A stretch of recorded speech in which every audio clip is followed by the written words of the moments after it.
اگر آپ کسی ملک میں جاتے ہیں یار، آپ اس کے دورے پہ تو ہیں، لیکن اس کا یہ مطلب نہیں ہے کہ جو دوسرے ممالک ہیں آپ اس کو مطلب ان کو خوش کرنے کے لیے آپ برا بھلا کہنا۔ اب اگر کریملن میں کھڑے ہیں اور آپ وہاں پہ واشنگٹن کو یا پھر امریکہ کو کہیں کہ یہ تو ایسے ہیں، یہ تو ویسے ہیں، وہ او بھائی، ہر کوئی اپنے ضرورت کے مطابق تعلقات رکھتا ہے اور اپنے ضرورت کے مطابق اس کا استعمال کرتا ہے۔ یہ میرے خیال کامیاب لوگوں کی نشانی ہوتی ہے، جو انفارچونیٹلی ہماری نہیں ہے۔ اس کے ساتھ ساتھ پھر دعوے کرنا۔ عمران خان صاحب جب جاتے ہیں تو ایک نیا ماڈل، جس کنٹری کا بھی وہ دورہ کرتے ہیں تو ایک نیا ماڈل وہاں پہ ان کو پسند آتا ہے، اور عمران خان صاحب ہمیں کہتے ہیں کہ یار اب ہم اس والے ماڈل کے تحت جو ہے کام کر سکتے ہیں۔ میں نے ابھی لاسٹ بھی ایک شو اسی پہ کیا تھا۔ اب کیونکہ رشیا جا رہے ہیں تو اب مجھے لگتا ہے کہ وہ وہاں پہ کھڑے ہو کے، یا ایک انٹرویو بھی انہوں نے غالباً آرٹی کو دینا ہے، تو وہاں پہ کھڑے ہو کے وہ کہیں گے کہ بھئی اب ہم رشین ماڈل کو فالو کریں گے، جس کے تھرو رشیا نے ترقی کی اور ان کی اکانومی بہتر ہوئی سوویت یونین ٹوٹنے کے بعد۔ تو بھائی یہ چیز ہے کہ ہر ملک اپنے اپنے طریقے سے موو کر سکتا ہے، ہر کسی کے اپنے حالات ہوتے ہیں، اپنی ضروریات ہوتی ہیں، اپنی مجبوریاں ہوتی ہیں، اکارڈنگ ٹو دیٹ کرتے ہیں۔ اچھا، اس کے ساتھ پھر عمران خان صاحب جب وہاں جاتے ہیں تو کچھ ایسے بلنڈرز کر جاتے ہیں کہ وہ تعلقات بہتر ہونے کی بجائے وہ مزید اس میں سرد مہری آ جاتی ہے، وہ لوگ کولڈ شولڈر دینا شروع کر دیتے ہیں۔ اس میں سے ایک وجہ تو یہ ہے مانگنا۔ ایک پہلی بیسک جو ریزن ہے وہ یہ ہے۔ پھر اس کے ساتھ ساتھ ہر کوئی اپنا جو پرسنل انٹرسٹ ہے اس کو الو سیدھا کرنے کے چکر میں لگا ہوتا ہے، تو یقیناً پھر وہ تعلقات جو ہیں وہ بہتر نہیں ہوتے بلکہ وہ خراب ہو جاتے ہیں، اور وہ ممالک جو ہمیں بڑا فائدہ دے سک رہے ہوتے ہیں اور دیتے بھی ہیں، ہم ان کے ساتھ بگاڑ کے رکھ دیتے ہیں اور پھر وہ ہم سے دور بھاگنا شروع کر دیتے ہیں۔ عمران خان صاحب کا دورہ ہے، ملاقات ہونی ہے، دیکھنا یہ ہے کیونکہ جہاں پہ بھی وہ جاتے ہیں تو وہ کوئی ایک تو یہ بات لازمی وہ کرتے ہیں کہ میں رشین سے رشیا کو زیادہ جانتا ہوں۔ تو خان صاحب کو میرے خیال یہ دعوے چھوڑ دینے چاہیے، بجائے اس کے کہ جو ملکی مسائل ہیں، کیونکہ ایک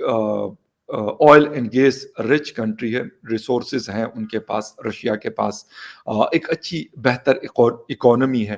ایک اچھا ڈیفنس کا سسٹم ان کے پاس موجود ہے۔ میرے خیال سے ہمیں اپنی اکانومی، کیونکہ اس وقت ہم بڑے سخت قسم کے کرائسس کا شکار ہیں، سردیوں میں ہمارے پاس گیس کی شارٹیج تھی، اور اب جو نئی رپورٹ آ رہی ہے وہ یہ کہہ رہے ہیں کہ گرمیوں میں بھی ہمارے پاس گیس کی شارٹیج ہوگی۔ اس کی وجہ یہ ہے کہ ہمیں گیس نہیں مل رہی، اگر جو مل رہی ہے وہ ہمارے خریدنے کے ہمارے پاس پیسے نہیں ہیں۔ تو یہ ساری چیزیں، پھر ہماری بجلی بھی اس سے بنتی ہے گیس کے اوپر، اور فرنس آئل سے ہماری بجلی اور یہ ساری چیزیں بنتی ہے۔ تو ان ساری چیزوں کے اوپر بجائے اس کے کہ ہم وہاں پہ بھی جا کے ہم نواز شریف کو ڈسکس کرنا شروع کر دیں، آصف علی زرداری کو ڈسکس کرنا شروع کر دیں، مودی جی کو ڈسکس کرنا شروع کر دیں، جو ملک کے مسائل ہیں اس کے اوپر، اس میں وہ کنٹری ایک بڑا ملک ہے، یقیناً سپر پاور رہا ہے اور اب بھی ایک بڑا انفلوئنس رکھتا ہے دنیا میں۔ ان کے پاس کیا ایسی چیزیں ہیں جو ہمیں فائدہ دے سکتی ہے، یا ان کی اگر انویسٹمنٹ کو ہم ان کو راضی کر دیتے ہیں جو بڑی مشکل سے ہوتے ہیں، لیکن اگر وہ ہو جاتی ہے تو ہمیں بہتری آ سکتی ہے، یا اگر گیس پائپ لائن ان کے ساتھ جو مطلب ہے انہوں نے جو کاسا تھا، ان کو اگر ہم کسی طریقے سے ایگری کر لیں اس کے اوپر، کیونکہ وہ ہندوستان کی طرف بھی جانا ہے اور پاکستان کو بھی اس سے بہت زیادہ فائدہ ہونا ہے، کیونکہ انرجی کرائسس سب کو ہے۔ تو یقیناً ہندوستان بھی ایک بڑا ملک ہے، ان کی بھی ضروریات بہت ہیں، اور پاکستان بھی ان جتنی پاپولیشن تو نہیں ہے لیکن 22-23 کروڑ بھی کوئی چھوٹی پاپولیشن نہیں ہے، تو پاکستان کی بھی ضروریات ہیں۔ تو بجائے اس کے کہ ہم وہاں پہ جا کر مطلب جسے کہتے ہیں کہ مودی جی کی برائی کر دو، اس کے ساتھ ڈونلڈ ٹرمپ کی برائی کر دو، یا جو ابھی جو بائیڈن صاحب ہے ان کی برائی کر دیں، یا کسی اور ایکس وائی زیڈ کی برائی کر دیں، چائنا کی تو خیر نہیں کر سکتے، تو بجائے اس کے اپنے ملک کی جو چیزیں ہیں جو اس کنٹری سے مطلب ہو سکتی ہے ڈسکس اور اس پہ کام ہو سکتا ہے، میرے خیال سے یہ امپورٹنٹ چیزیں ہیں۔ لیکن ابھی تک عمران خان صاحب نے جتنے بھی دورے کیے ہیں یہ تقریباً 3.5 سے 4 سال ہونے والے ہیں ان کی حکومت کے، لیکن جب بھی کوئی دورہ کیا ہو، یقین کریں کہ مطلب ایسی ایسی باتیں وہ واپس آ کے کرتے ہیں کہ بندہ حیران پریشان ہو جاتا ہے، لیکن جب آپ اس کو دیکھتے ہیں اور اس کو کھولتے ہیں تو اس کے اندر کچھ بھی نہیں ہوتا،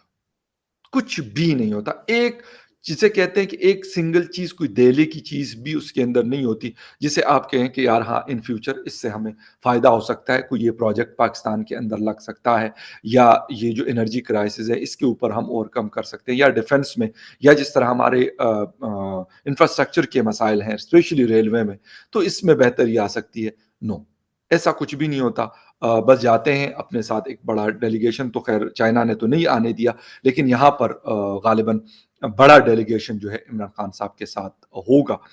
جس میں ٹریڈ اینڈ کامرس کے منسٹر ہیں، انرجی کے منسٹر ہیں، فائننس کے منسٹر ہیں، اور بھی بہت سارے لوگ جو ہیں ان کے ساتھ اس دورے میں ہوں گے۔ لیکن فائدہ کیا لیا جا سکتا ہے، یہ اصل مدعا ہے، اور بہت مواقع ضائع کر دیے گئے۔ لیکن اب آگے کیا ہو سکتا ہے؟ اسٹیل مل ہماری بند پڑی ہوئی ہے پچھلے 5 7 یا 8 سالوں سے، اربوں روپیہ ان لوگوں کی سیلریز جاتی ہے، اس کو دوبارہ سے کڑا کرنے کی بات ہو سکتی ہے۔ لیکن بات وہی ہے کہ بات تو ہو سکتی ہے اور وہ شاید کر بھی لیں، لیکن وہ یہ دیکھتے ہیں کہ یار مطلب اس بندے کو ہم سیریس کتنا لیں۔ یہ بڑا امپورٹنٹ مدعا ہے، جس کی وجہ سے ہم پیچھے کی طرف 2018 میں بھی ٹھیک ہے ہمارے مسئلے مسائل ہوتے ہوں گے، ایسا نہیں تھا کہ کوئی ہم اس وقت کوئی دنیا کی سپر پاور تھے اور اب نہیں ہے، لیکن بہتر پوزیشن تھی ہم لوگوں کی، ہماری عوام کی زندگیاں بہتر تھی، ملک کے اندر مسائل اس طرح کے نہیں تھے جو اب ہم فیس کر رہے ہیں، لائن آرڈر کی سچویشن ایسی بری نہیں تھی جو اس وقت ہے۔ یعنی ابھی کچھ دن پہلے، 2 3 دن پہلے کراچی میں مین ہائی وے کے اوپر ٹریفک جام کروا کر اس کو روکا گیا، کیونکہ بہت زیادہ ٹریفک ہوتا ہے وہاں پہ، اور تو اس کو کروا کر، اور مسلسل 8 سے 10 گھنٹے غالباً اتنا ہی وہ ٹریفک جام تھا، اور لوٹ مار چلتی رہی اس میں، لوگوں سے موبائل، ان کے لیپ ٹاپس، ان کے پاس جو کچھ بھی تھا ان سے چھینا گیا۔ تو یہ صرف وہاں کی کہانی نہیں ہے، لاہور میں بھی تقریباً سیم سچویشن ہے، کہ وہاں پہ بھی یہ ساری چیزیں بڑھ رہی ہیں، اور جب بھی آپ کی اکانومی ڈکلائن پہ جاتی ہے، لوگوں کے پاس کھانے پینے کو نہیں ہے، تو لا اینڈ آرڈر کی سچویشن آٹومیٹیکلی خراب ہوتی ہیں۔ اور یقین کریں کہ بڑے پڑھے لکھے، میں اس چیز کو بالکل سپورٹ نہیں کرتا کہ اگر میرے پاس کھانے کو نہیں ہے تو میں کسی کا جا کے گریبان پکڑوں یا پھر ان سے چینوں، بالکل بھی نہیں۔ یہ کسی کو بھی مطلب نہ قانون اجازت دیتا ہے، نہ ریلیجن دیتا ہے، نہ کچھ اور اس میں میرا خیال وہ دیتا ہے، کوئی اور اجازت دے سکتا ہے کہ یار آپ یہ کریں۔ بٹ سچویشن جب خراب ہوتی ہے، جب لوگوں کے پاس گھر میں ان کے بچے بھوکے ہوتے ہیں، تو بلیو می، پھر اگر عمران خان صاحب یا کوئی اور جو ہیں جس کے اوپر 5 سال کی سزا ہے، اگر وہ یہ سمجھتے ہیں کہ ہم بچے رہیں گے، تو یہ ان کی سب سے بڑی خام خیالی اور میں کہتا ہوں کہ مس انڈرسٹینڈنگ ہے۔ خیر، دورہ ہے، کیا ہوگا؟ $2 ارب کی بھی بات ہو رہی تھی کہ یار پیسے کچھ، کیونکہ چائنا نے نہیں دیے تو پھر ہم رشیا سے کہیں کہ یار تھوڑا سا اگر آپ جیب ڈھیلی کر دیں، لیکن پتہ نہیں۔ ہاں، عمران خان صاحب سے یوکرائن فارن منسٹر کہہ رہا ہوں، ان کے ایمبیسڈر کی ملاقات ہوئی ہے، اور انہوں نے کہا کہ آپ ولادیمیر پوٹن صاحب سے بات کریں یوکرائن کے اوپر ہونے والے حملے کی، متوقع حملے کی، کہ وہ یہ چیز نہ کریں، ہمیں اپنا ایک ساورن ملک ہے، ہمیں رہنے دیں، اور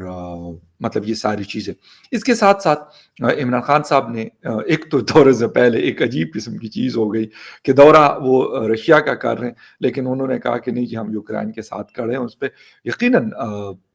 رشیا، میں یہ نہیں کہتا کہ کون اس وقت صحیح ہے کون اس وقت غلط ہے، نہیں کرنا چاہیے، جنگ کسی مسئلے کا حل نہیں ہے، لیکن the thing is کہ بھائی اس وقت آپ اگر دورے پہ جا رہے ہیں تو پھر آپ یہ سٹیٹمنٹ، یا جب آپ کی ملاقات ہے تو پھر یہ دورے کے بعد رکھ دیں، بجائے اس کے کہ آپ ابھی جانے سے پہلے ہی آپ نے وہ ہمارے ہاں وہ کہا جاتا ہے کہ کٹا کھول دیا آپ نے۔ لیکن کیا کہہ سکتے ہیں، عمران خان صاحب ہے، بادشاہ آدمی ہے بھائی، وہ کچھ بھی کر سکتے ہیں۔ خیر اینی وے، دورے میں سے کیا چیزیں نکلیں گی، مجھے کوئی خاص ایکسپیکٹیشنز نہیں ہے اس حوالے سے، گو کہ رشیا ایک بڑا مضبوط ملک ہے، بہت کچھ کر سکتا ہے، ڈیفینس میں کر سکتا ہے اور بہت ساری انرجی سیکٹر میں ہمیں بڑی ہیلپ کر سکتا ہے، لیکن اس کے لیے پھر یہاں پہ بھی کسی کا ہونا ضروری ہے، وہ انفارچونیٹلی ہمارے پاس نہیں ہے، لیکن خیر دورہ ہے، میں نے کہا کیونکہ ایک امپورٹنٹ چیز ہے، اس سے پہلے چائنا کا تھا، اب رشیا کا ہے، تو کیا امپیکٹ ہو سکتا ہے یوکرائن کے اوپر، کیا رول پلے کر سکتے ہیں پرائم منسٹر عمران خان صاحب، کیا کیونکہ فرانس جو ہے وہ نہیں کر سکا اور جرمنی نہیں کر سکا، ان کو امریکن صدر سے ان کی بات ہو گئی ہے، کیمران صاحب سے اس کی بات ہو گئی ہے اور ڈیلی بیسس پہ وہ ہو رہی ہے، لیکن ابھی تک کوئی خاص رزلٹ نہیں نکلا اس حملے کا، لیکن پیوٹن صاحب سے ہم یہی کہیں گے سر آپ پتہ نہیں حملہ کریں گے یا نہیں کریں گے، لیکن ہمارے ہاں جو مشکلیں تھی وہ ہماری مزید بڑھ گئی ہے، انرجی کرائسس مزید بڑھ گئے ہیں، پیٹرول ڈیزل مزید مہنگا ہو گیا، اور ہمیں یہی کہا جا رہا ہے کہ یار رشیا جو ہے وہ یوکرائن کے اوپر حملہ کرنے والا ہے، آپ کریں یا نہ کریں، لیکن ہمارے اوپر جو ہمارے گلے میں جو پندہ ہے اس کو مزید ٹائٹن کیا گیا ہے، سانس لینے میں دشواری گھٹن محسوس ہو رہی ہے۔ خیر اینی وے نیوز اپڈیٹ تھی، میں نے کہا آپ کے ساتھ شیئر کر دوں، کسی اور نیوز اپڈیٹ میں پھر ملتے ہیں، ٹیک کیئر، بائے۔